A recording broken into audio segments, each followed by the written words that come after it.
አናስሞስ ቲቪን ይከታተሉ። ጥቂት ኮከቦች እስከዛሬ ድረስ ራሳቸውን ውስጣቸው ያለውን ነገር አውጥተው መኖር በመቻላቸው ዛሬ የዓለምን ጨለማ አብርተዋል። ለዚህም ትክክለኛ ራዕይን የኖሩ ሰዎች፣ የተፈጠሩበትን ዓላማ በትክክል የኖሩ ሰዎች ለምሳሌ እነ ቶማስ ኤዲሰንን ማንሳት እንችላለን። የዓለምን ጨለማ ያበራ እነ ማዘር ትሬዛ፣ ማርቲን ሉተር ኪንግ፣ እነ አብርሃም ሊንከን፣ ኔልሰን ማንዴላ አሉ። ራይት ብራዘርስ የነዚህ ሰዎች አይደለም መኖራቸው መሞታቸው እንኳን እስከዛሬ ድረስ ዜና ነው። ስለዚህ በዚች ዓለም ላይ እንድንኖር እግዚአብሔር የሚፈልገው ራዕይ አልባ ሆነን እንድንኖር አይደለም። ራዕይ አልባ ሆነን ሰዎች የሚሰሩ ሰዎችን የሚንቀሳቀሱ ሰዎችን እየተቸንና እነሱን እንደዚህ ቢያረጉ ይሄን ቢሰሩ ይሄን ባይሰሩ እንደዚህ ምናምን እያልናቸው እንድንናገር አይደለም። ትክክለኛውን ዓላማችንን ፈልገን ካላገኘን በትክክለኛ ዓላማ የሚጓዙ ሰዎችን ለመንገዳቸው እንቅፋት እንሆናለን፣ መሰናከያ እንሆናለን። የሚሰሩ ሰዎችን እንተቻለን፣ እንቆጣለን፣ እንታዘባለን። የራሳችንን የተናየት ጥለናል፣ ግን ደግሞ የሚሰሩ ሰዎችን እንታዘባለን። ስለዚህ ይህንን እግዚአብሔር አይፈልግም። እግዚአብሔር ከሁላችን የሚፈልገው በራዕይ እንደተወለደን፣ እግዚአብሔር ለአንድ ትልቅ ዓላማ እንደሰራን፣ እግዚአብሔር ለአንድ ትልቅ አጀንዳ እንደፈጠረን፣ ለተፈጠርንለት ለዛ አጀንዳ እንድንኖር እግዚአብሔር ይፈልጋል። ታዲያ ለዚህ ራዕይ ወይም እግዚአብሔር ለሰራን አጀንዳ መኖር ጀምር የሚጠብቀን ወይም ደግሞ በህይወታችን የሚነሱ ማዕበሎች አሉ። ለምሳሌ እግዚአብሔር ዮናስን እንደዚህ አለው፣ ወደ ነነዌ ሄድ አለው። እግዚአብሔር ዮናስን ሲልከው የላከው ወደ ተርሰስ አይደለም። ነገር ግን እግዚአብሔር ወደ ነነዌ ሲልከው ዮናስ ግን ፈራ ይላል። የነነዌን ሰዎች ክፋት ያውቃል፣ የነነዌን ሰዎች ተንኮል ያውቃል። ስለዚህ ዮናስ ፈራ፣ ዮናስ ደነገጠ። ስለዚህ በራሱ ምን ብሎ አሰበ? ወደ ተርሰስ ለመኮብለል አሰበ። ወደ ተርሰስ እየኮበለለ ባለበት ጊዜ ግን የተፈጠረ ማዕበል አለ። ይሄ ማዕበል ሲነሳ በጣም አስደንጋጭ ነበር። ስለዚህ ማዕበልን ስናስብ ብዙ ንብረት ሰዎች ከማዕበሉ ለመትረፍ ለመርከቡ ዕቃ እንዲቀልላት በማሰብ ብዙ ንብረቶችን ወደ ባህር ጥለዋል። አያችሁ፣ ማዕበል ሲነሳ ንብረት ይወድማል። ማዕበል ሲነሳ ብዙ ነገር ነው የሚጠፋው። ማዕበል ሲነሳ ፍርሃት ይመጣል። ማዕበል ሲነሳ ተስፋ ይጠፋል። ማዕበል ሲነሳ ብዙ ነገሮች ነው የሚፈጠሩት። ስለዚህ አንድ ባለ ራዕይ በህይወቱ የራዕይን ጉዞ ሲጀምር፣ የራዕይን መንገድ ሲጀምር በህይወቱ የሚፈጠር ነገር ምንድነው ካላችሁ፣ አንደኛው ውስጣዊ ማዕበል ነው። ሁለተኛው ውጫዊ ማዕበል ነው። ስለዚህ ውጫዊ ማዕበል ምንድናቸው ካልን፣ የመጀመሪያው ለምሳሌ ውጫዊ ማዕበል አንድ አገልጋይ ላይ ወይም አንድ ባለራዕይ ላይ ውጫዊ ማዕበል ብለን ብናነሳ ለምሳሌ የሰዎች ትችት ሊሆን ይችላል፣ ገንዘብ ማጣት ሊሆን ይችላል፣ ያለበት የኢኮኖሚ እጥረት ሊሆን ይችላል። ውጫዊ ማዕበል ስንል ማለት ነው። ስለዚህ ውስጣዊ ማዕበል ብለን ግን ስናስብ ውስጣዊ ማዕበል በጣም እጅግ በጣም ብዙ ውስጣዊ ማዕበሎች አሉ። ስለዚህ የመጀመሪያው አንድ ባለራዕይ ጉዞ ሲጀምር፣ የራዕይን መንገድ ሲጀምር ሊነሳበት የሚችለው ውጫዊ ማዕበል ሊሆን ይችላል። በመቀጠል ደግሞ የሚነሳበት ውስጣዊ የሆነ ማዕበል ሊሆን ይችላል። አያችሁ፣ አንዳንድ ጊዜ መርከብ ጉዞ ሲጀምር ከወደቡ ከመድረሱ በፊት ማዕበል ሊነሳ ይችላል፣ ወጀብ ሊነሳ ይችላል። ያንን ወጀብ እንዴትም አድርጎ ተቋቁሞ እንዴትም አድርጎ ጥሶት ሊሄድ ይችላል። ነገር ግን ያ መርከብ በውስጡ ትንሽ ቀዳዳ ካለ፣ በውስጡ ትንሽ ክፍተት ካለ እመኑኝ ከወደቡ መድረስ አይችልም፣ ከዳር መድረስ አይችልም። ምክንያቱም በውስጧ ያለው ያ የተፈጠረው ትንሽ ቀዳዳ ውሃ ያስገባል፣ ወደ ውስጥ እንድትሰጥም ያደርጋል እንጂ ወደፊት እንድትጓዝና እዛ ጋር ወደ ወደቡ ላይ እንድትደርስ አያደርጋትም። ስለዚህ ከዚህ ምንድነው ልንረዳ የምንችለው? ከዚህ ምንድነው ልናውቅና ልንማርበት የምንችለው? አንድ ባለራዕይ ጉዞ ከጀመረ፣ አንድ ትክክለኛ ዓላማውን ተረድቶ ትክክለኛ የተፈጠረበትን ምክንያት አውቆና ተረድቶ ጉዞ የጀመረ ሰው በህይወቱ ምን አይነት ማዕበል ሊነሳ ይችላል ካላችሁ፣ የመጀመሪያው እንደዚህ የሚል ፍርሃት ነው። ሰዎች ምን ይሉኛል የሚል ፍራቻ ይመጣል። የመጀመሪያው ቀለል ያለ ሰዎች ምን ይሉኛል። ብዙ ሰዎች እግዚአብሔር ራዕይ ይሰጣቸዋል። አንዷን እግዚአብሔር በመዝሙር ሊያነሳ ይችላል። እግዚአብሔር በትንቢት ሊያነሳ ይችላል። እግዚአብሔር መጽሐፍ ጻፍ ሊል ይችላል። እግዚአብሔር ትውልድን ሰብስባ አስተምር ብሎ ሊል ይችላል። የዚያን ጊዜ ምን ብሎ ነው የሚያስበው? ሰዎች ምን ይሉኛል ብለው ሰው ይፈራል። የመጀመሪያው የራዕይ የውስጥ እንቅፋት ወይም የውስጥ ማዕበል ፍርሃት ውስጥን ይቆጣጠራል። በቃ ራስህን ታያለህ፣ ያለህበትን ሁኔታ ትመለከታለህ። የትምህርት ደረጃህን ታያለህ። ዲግሪ የለህም፣ ማስትሬት የለህም፣ ምናልባትም የሚፈለገውን አይነት ፕሮቶኮል ያሟላህ አይደለም። ስለዚህ አንተን እግዚአብሔር የጠራህ ራእይና አንተ ራስህን ታመዛዝናለህ። ለምሳሌ እግዚአብሔር ሙሴን ሲጠራው ሙሴ ኮልታፋ ነኝ አለ። አይተሃል? ባጭሩ ሙሴ ነው ኮልታፋ ነኝ መናገር አልችልም ማለት ወይም ሌላ ሰው ላክ ብሎ ሙሴ ከእግዚአብሔር ጋር ሲከራከር ትመለከታለህ። ከዚህ ምንድን ነው የምትረዳው? እግዚአብሔር ትልቅ ዓላማ ሰጥቶ እግዚአብሔር ትልቅ ራእይ ሰጥቶ ይጠራሃል። ተማርም አትማርም፣ ትልቁን ትንሹን፣ ሀብታሙን ድሃውን፣ ምንሙን እግዚአብሔር በየትኛውም ሰዓት መጥቶ ሊጠራ ሊመራ ይችላል። የዛን ሰዓት ግን በዛ ባለ ራእይ ልብ ውስጥ የሚፈጠር አንድ ነገር አለ። ምንድነው የሚፈጠረው? የመጀመሪያው ይሉኝታ ነው የሚፈጠረው። ሰዎች ምን ይሉኛል በማለት ይፈራል። ሰዎች ምን ይሉኛል፣ ሰዎች እንደዚህ ብሎ ቢታዘቡኝስ፣ ሰዎች እንደዚህ ብሎ ቢናገሩኝስ በሚል ውስጡ በምን ይሞላል? በፍራቻ ይሞላል። ውስጡ በምን ይሞላል? በስጋት ይሞላል። ውስጡ በምን ይሞላል? በይሉኝታ ይሞላል። ስለዚህ ሰዎች ሲጀመር ሰዎች የተፈጠሩት ለማለት እስከሆነ ድረስ ከማለት አያቋርጡ ይላሉ። ብትሰራም ይላሉ፣ ባትሰራም ይላሉ፣ ብትማርም ይላሉ፣ ባትማርም ይላሉ። በተሳካ መልኩ ብትሰራም በተሳካ መልኩ ባትሰራም ሰዎች ሁልጊዜ የሚሉበት ነገር አላቸው። ስለዚህ ሰዎች ምን ይሉኛል በሚል ፈርተን ጉዞአችንን ልናቋርጥ አይገባም። የመጀመሪያው ራእይ ይዘህ እግዚአብሔር ዓላማ ሰጥቶ ጉዞ ከጀመርክ በመንገድ ላይ ቀድሞ የሚቆመው ሰዎች ምን ይሉኛል የሚል ሐሳብ ይመጣል። ስለዚህ ሰዎች እንደሆነ የተፈጠሩት ለማለት እስከሆነ ድረስ ማለታቸውን አያቋርጡ።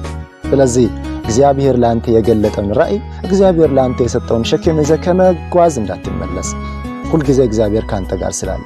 ምክንያቱም እግዚአብሔር የሰጠ ራእይ በአንተ ገንዘብና በአንተ ዕውቀት፣ በአንተ አቅም፣ በአንተ ችሎታ ብቻ የሚጠናቀቅ አይደለም።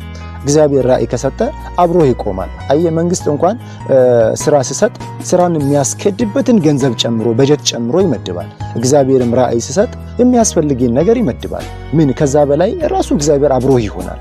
ስለዚህ እግዚአብሔር ከጎኔ ካለ ለጊዜው ችግር ታያለ፣ ማዕበሉን ታያለ፣ ውስጥ ያለውን የሚፈጠረው ነገር ስለሚታይ የእግዚአብሔርን ክንድ ላትረዳ፣ የእግዚአብሔርን አብሮነት ላትረዳ ትችላለህ። ስለዚህ ዛሬ በውስጥ ያለውን ፍራቻ አውልቀህ ልትጥል ይገባል። ሁለተኛው ማዕበል ምንድነው? ሁለተኛው ማዕበል እንደዚህ አይነት ነው። ሁለተኛው ማዕበል ፍጹምነትን መጠበቅ ይባላል። ሁለተኛው ማዕበል እግዚአብሔር ለትልቅ ራእይ የጠራቸው ሰዎች፣ እግዚአብሔር ለትልቅ አጀንዳ የጠራቸው ሰዎች ሁለተኛው ማዕበል ውስጣዊ ማዕበል ምንድነው ካላችሁ ፍጹም ሆነው መጀመር ይፈልጋሉ።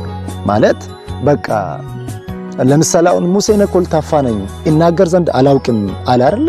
ልክ እንደዚህ ማለት ነው። አንደበታቸው ርቱ እስኪሆኑ ትምህርታቸውን እስኪጨርሱ የሆነ ነገር ጋር እስኪደርሱ እና ከፍጹምነት ነው መጀመር የሚፈልጉት። ያ ደግሞ አይሆንም። ምክንያቱም በራእይ ውስጥ እየሰራ እየተሳሳትክ ከስህተት እየተማርክ የምትሄደው መንገድ እንጂ ፍጹም ሆነ ጀምረ የምትጨርሰው ጉዞ አይደለም።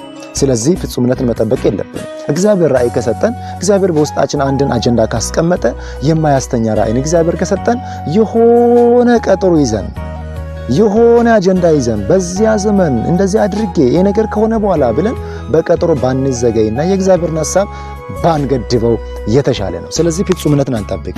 በቃ ዛሬ መጀመር ይቻላል። እግዚአብሔር ከኛ ጋር ነው። ዋናው ትክክለኛው ራእይ እግዚአብሔር ይግለጥልን፣ እግዚአብሔር ያብራልን፣ እግዚአብሔር ያሳየን።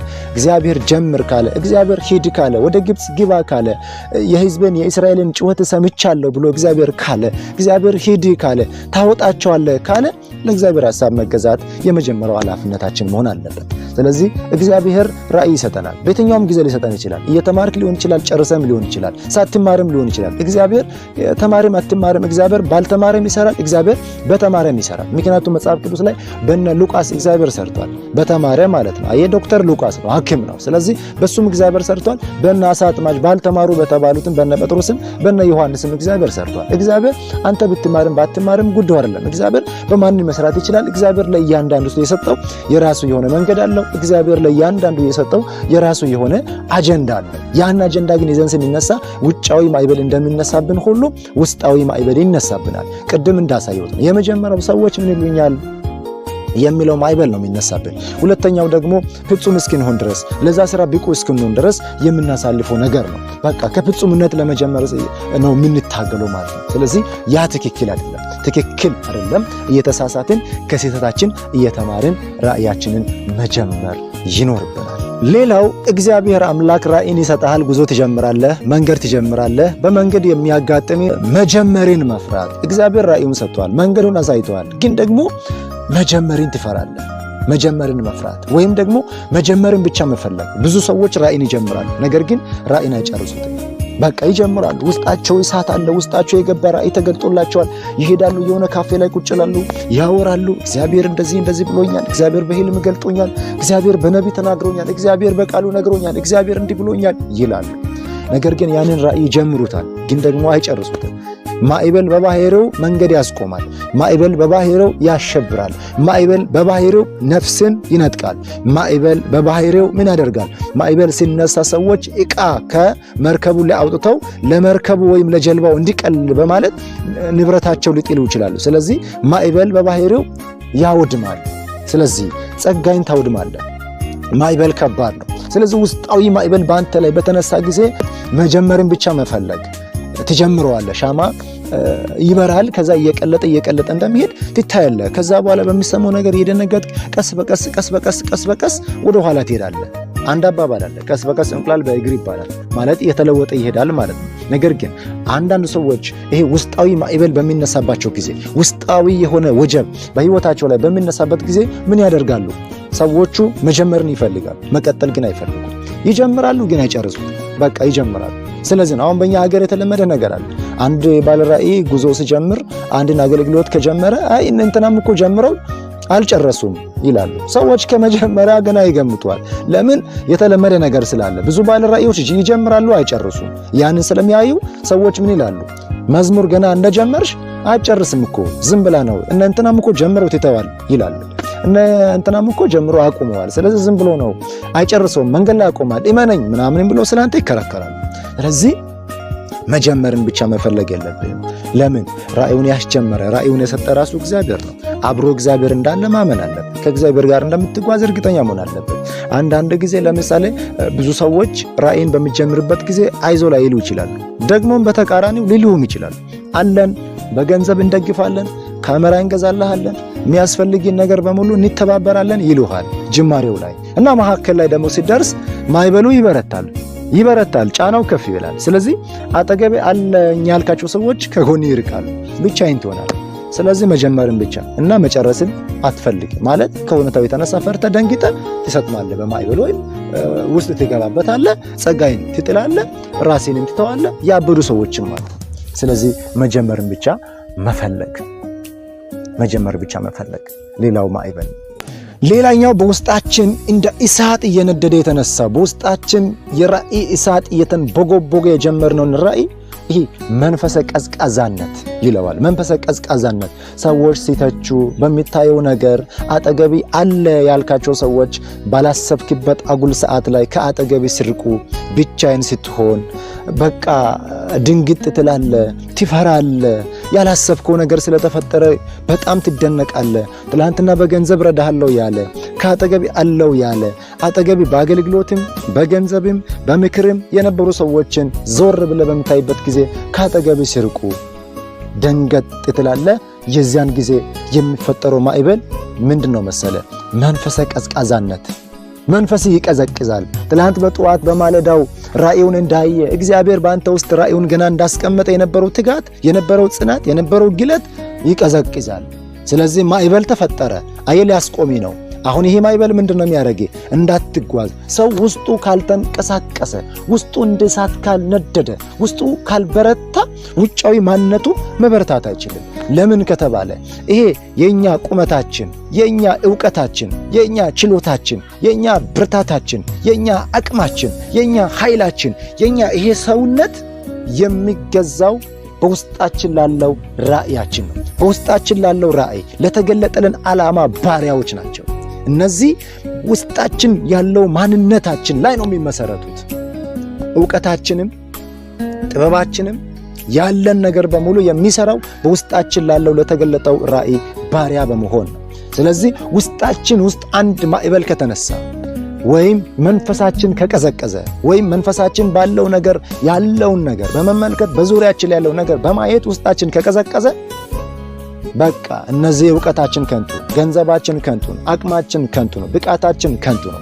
ስለዚህ እነዚህ ሁሉ የሚሰሩት ደግሞ ውስጣችን ላለው ራእይ ባሪያ በመሆን። ስለዚህ ተክተን መቀጠል አለብን። እግዚአብሔር እስከ መጨረሻው ድረስ ከኛ ጋር እንዳለ ሙሴን ማሰብ ጥሩ ነው። ሙሴን እግዚአብሔር አስጀምሮታል። በመንገድ ደግሞ የማያውቃቸው በየዕለቱ አዳዲስ እንግዳ የሆነ ለሙሴ በጣም ግርም የሚሉ ፈተናዎች ገጥመውታል። ግን ወደ እግዚአብሔር ሲጮህ ነበር። አያችሁ፣ ችግር ይመጣል፣ ማዕበል ይነሳል፣ ፈተና ይነሳል፣ ውጫዊ በሉት ውስጣዊም በሉት። በተነሳ ጊዜ ግን ማድረግ የሚገባን ነገር ምንድነው? ወደ እግዚአብሔር መጮህ፣ ወደ እግዚአብሔር መጸለይ፣ እግዚአብሔር አቅም እንዲሰጠን፣ እግዚአብሔር ጉልበት እንዲሰጠን፣ እግዚአብሔር ኃይል እንዲሰጠን መጸለይ ካልተቻለ የራእይ መንገድ ይሄ ዝም ብሎ እንደ ትምህርት ጉዞ አይደለም። በእግዚአብሔር ኃይል ተጀምሮ በእግዚአብሔር ኃይል የሚጠናቀቅ፣ በእግዚአብሔር ጸጋ ተጀምሮ በእግዚአብሔር ጸጋ የሚጨረስ ጉዞ ነው። ስለዚህ እግዚአብሔር አምላክ ትጋቱን ይስጣል። እግዚአብሔር ራእይ ከሰጠ፣ እግዚአብሔር ራእይ ከሰጠሽ በርቺ። ማዕበል ይነሳብሻል። ማወቅ ያለብሽ በውስጥም በውጭም ማዕበል ይነሳብሻል። አንደኛው ማዕበል ውጫዊ ማዕበል ነው። ሰዎች ይተቹሻል፣ ሰዎች ይታዘቡሻል፣ ሰዎች ብዙ ነገር ይሉሻል፣ ሰዎች እንድታቆሚ ይፈልጋሉ። ሰዎች በግልጽ መጥተው ለምን ትታገላለህ ሊሉህ ይችላል። ወጣት ሰብስበህ ለምን ትታገላለህ? ይሄ እኮ ነገር ያከስራል፣ ይሄ እኮ ነገር አያዋጣም ይሉሃል። አጠገብ መጥተው በጆሮ እየሰማ ይሉሃል። ወይም ከአጠገብ ከአንዱ ጋር ያወራሉ ስላንተ። ዝም ብሎ እኮ ነው አይጨርስም ይሉሃል። ትሰማለህ። ስለዚህ ማዕበል ነው የሚነሳብህ። ይሄ ውጫዊ ማዕበል ነው። ሰዎች ከውጭ የሚሉት ነገር እንደፈለጉ ሊሉ ይችላሉ። እንዳይሉ ማድረግ አትችልም። ለምን? የተፈጠሩት ሰዎች ለማለት እስከሆነ ድረስ ሰው ይላል፣ ስራም ይላል፣ አትስራም ሰው ይላል። በቃ አንተ ምንም ነገር አድርግም አታድርግም፣ ኑርም አትኑርም ሰው እንደሆነ ከማለት የሚከለክለው ነገር የለም። እዚህ ላይ አንድ በጣም የሚወደው አባባል አለ። ከጠቀማችሁ ተጠቀሙት። ምን ይላሉ ሰዎች? ወፍ በአናቴ እንዳይበር ማድረግ አትችልም ይላሉ። ወፎች በአናቴ በረው እንዳያልፉ ማድረግ አትችልም። ነገር ግን አንተ ማድረግ የምትችለው ወፎች በጭንቅላቴ ላይ ጎጆአቸውን እንዳይሰሩ፣ ቤታቸውን እንዳይሰሩ፣ አናት ላይ እንዳይቀመጡ ማድረግ ትችላለህ። ምን ማለት ነው ይሄ? ባጭሩ ሰዎች አንተ ላይ የፈለጉት ነገር እንዳይናገሩ ማድረግ አትችልም። የሚናገሩት ቃል ግን በአንተ ላይ ስራ እንዳይሰራ፣ እነሱ ያሉት ነገር በአንተ ህይወት ላይ እንዳይተገበር ማድረግ ትችላለህ። ስለዚህ ለሰዎች ቃላት መገዛት የለብንም። እና አገልጋይ ዮናታን የሰዎችን ቃል ቢሰሙ ኖሮ ዛሬ እነዚህን ሁሉ ጄኔሬሽን መታደግ አይችሉም። እነ እዩ ዛሬ የሰዎችን ቃል የሚሰሙ ቢሆን ኖሮ ዛሬ ላይ በእነሱ ምክንያት የሚባረክ ሰዎችን በእውነት ከገቡበት ህይወትና ከአጋንንት እስራት ነፃ ባላወጡ ነበር። እነ ዶክተር አብይ የሚባልባቸውን ነገር ሁሉ ቢሰሙ ኖሮና እንደ ሰዎች ሐሳብ ቢጓዙ ኖሮ ዛሬ የኢትዮጵያን ህዝብ ባልመሩ ነበር። ስለዚህ ጌታ ኢየሱስ ክርስቶስም የሚባለውን ነገር ሁሉ ቢሰማ ኖሮ ለዓለማችን ኢየሱስ ክርስቶስ ባልሞተ ነበር። ስለዚህ ሰዎች ለማለት እስከተፈጠሩ ድረስ ሰው ይለኛል፣ ሰው ምን ይለኛል፣ ሰው በሚለው እስራት ውስጥ ልንታሰር አይገባም። እግዚአብሔር ራእይ ይሰጣል። እግዚአብሔር ህልምን ይሰጣል። እግዚአብሔር መገለጥን ይሰጣል። እግዚአብሔር ዓላማን ይሰጣል። እግዚአብሔር በአጀንዳ ፈጥሮናል። እግዚአብሔር ዝም ብለን በዋዛ ፈዛዛ እንድንኖር እግዚአብሔር አልፈጠረንም። እግዚአብሔር እያንዳንዱን ዛሬ ጫት ይዞ እንኳን በመንደር ወዳ ወዲ መሄጃ እንዳጣ ዝም ብሎ ወደታች ወደ ላይ የሚሄድበትን የሚሰራውን ስራ እንዳጣ ሰው ድንጋይ ላይ እየተቀመጠ የሚውለው ሰው እንኳን እግዚአብሔር ጤንን ሰው ለትልቅ አጀንዳ እንደፈለገው እኛ ስላላወቅን እግዚአብሔር ያለ አጀንዳ የፈጠረው ሰው የለም። እግዚአብሔር ያለ ዓላማ የፈጠረው ሰው የለም። በሁሉም ላይ የእግዚአብሔር ዩኒክ የሆነ አጀንዳ አለ። እግዚአብሔር ዩኒክ የሆነ አጀንዳ አለ። ሴት ቢሆን ወንድ ቢሆን የተማረ ያልተማረ ገጠር ከተማ ምንም በእኛ ዘመን ላይ በእውነት አይደለም። በእኛ ዘመን ላይ ሰው አንዳንዱ ሰው ገጠሬ ነው ብሎ ሰው ገጠሬን ይንቃል። አንዳንዱ የኛ የገጠር ሰው ደግሞ አለ ከተሜ ነው ብሎ ከተማውን በቃ የሌለውን ክብር ይሰጠዋል። በቃ ምንም ሰውን የሚያከብረውም እግዚአብሔር ብቻ ነው። ሰውን ገጠርነት አይደለም ዝቅ የሚያደርገው፣ ከተማነት አይደለም ሰውን ከፍ የሚያደርገው። ሰውን ከፍም ዝቅ የሚያደርገው በራእይ መኖርና ባለመኖር ነው። ስለዚህ እግዚአብሔር የሰጠን ራእይ አለ። ለራእያችን እንጋደል። አሜን። ለራእያችን እንጋደል። ለራእያችን ደግሞ ስንነሳ የራእይን ጉዞ ስንጀምር ብዙ ነገሮች በህይወታችን ይነሳሉ። ግን ደግሞ መስማት የለብንም። በቃ መጨከን ያለብን፣ መውሰን ያለብን፣ ይሉናል መታገስ ያለብን፣ ደግሞ መጸለይ። እዚህ ላይ አማራጭ የሌለው ጉዳይ ነው። የእግዚአብሔርን ቃል ማንበብ። ምክንያቱም አቅጣጫን የሚያሳየው የእግዚአብሔር ቃል ነው። ይሄ ማኑዋሉ ያለው የእግዚአብሔር ቃል ውስጥ ነው። ወዴት መሄድ እንዳለብን፣ እንዴት መጓዝ እንዳለብን፣ ምን አይነት መንፈስ መያዝ እንዳለብን እንኳን የምንማረው ከእግዚአብሔር ቃል ውስጥ ነው። ለምን ከሚነሳብን ውስጣዊ ማዕበል ውስጥ ይሄ መንፈሳዊ ግትርነት ራሱ አለ አይደለ? ይሄ የስነ ምግባር ችግርም አለበት እኮ ማዕበል ውስጥ እኮ የስነ ምግባር ችግርም አንዱ ማዕበል ነው። ለምን እግዚአብሔር ምን የመሰለ ራእይ ሰጥቷል። እግዚአብሔር የሚገርም ዓላማ ሰጥቷል። ግን ደግሞ ይህንን ስራ እየሰራ ስነ ምግባር ማይሆን ከሆነስ፣ አሪፍ ካልሆነስ፣ ሰው ጋር ማትግባባ ቢሆንስ፣ ሰዎችን የምትጠላ ቢሆንስ? ዮሴፍ እግዚአብሔር የሰጠለትን ህልም ሲፈጽም ወንድሞቹ እናንተ ለክፋት አስባችሁ ነበረ፣ እግዚአብሔር ግን ለመልካም አደረገ ወይም እግዚአብሔር ለመልካም ቀየረው ብሎ የሚናገር ስብዕና ባይኖረውስ? አያችኋ ሚኒንግለስ። ስለዚህ ይሄ ባህሪ ራሱ ትልቅ ማዕበል ነው። ስነ ምግባር ራሱ ትልቅ ማዕበል ነው። ስነ ምግባራችን የሚቃኘው ውስጣችን የሚስተካከለው ለራእዩ የሚመጥን እግዚአብሔር ለኛ ለሰጠው አጀንዳና እግዚአብሔር ለኛ ላዘጋጀው ለዛች ፕሮግራም የሚመጥን ማንነት እንዲኖረን ከእግዚአብሔር ቃል ጋር ህብረት ማድረግ፣ በጸሎት መትጋት፣ የእግዚአብሔርን ቃል በማንበብ መበርታት፣ እነዚህ ወሳኝ ነገሮች ናቸው። ሲቀጥል ደግሞ ከቅዱሳን ጋር ህብረት ማድረግ፣ ከሚያገለግሉት ጋር ህብረት ማድረግ፣ የሚጸልዩ ጓደኞችን በዙሪያችን ለመያዝ ትልቅ ነገር ነው። ብቻል መካረም ቢኖር ደስ ይለናል። እንትናን እኮ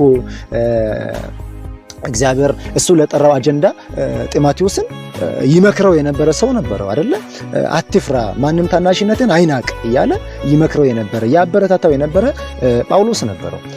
እንደዚህ ብዙ ሰዎች አሏቸው። ስለዚህ ለኛም ብቻል የሚመክር ሰው ከጎናችን ቢኖር ምንም አይልም። ራእያችንን እንጀምራለን፣ እንጨርሳለን። በእግዚአብሔር ጸጋ እንጀምራለን፣ በእግዚአብሔር ጸጋ እንጨርሳለን። ኢየሱስ ጌታ ነው።